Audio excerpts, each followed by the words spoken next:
Hi! My name is Marv, and ako ang inyong magiging trainer. In this video, you will learn kung paano mag-update ng seller profile. Bakit ba natin kailangan matutunan ito?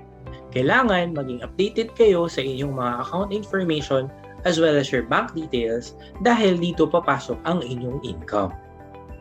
Let's start! Para magsimula, pumunta muna tayo sa dashboard. Galing sa seller dashboard, pumunta tayo sa sellers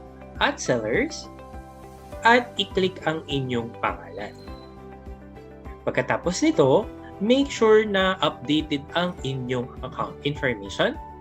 Then, para makapag-update ng inyong account information, alamin na mayroong dalawang klase ng account type. Ito ay individual at corporate.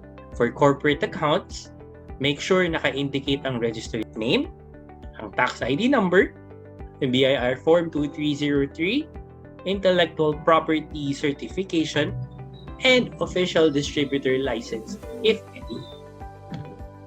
Kayo ang mamimili kung gusto ninyo ay GCash or bank account.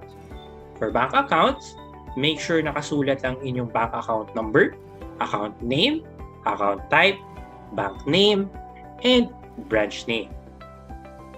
For GCash, simply write your GCash number.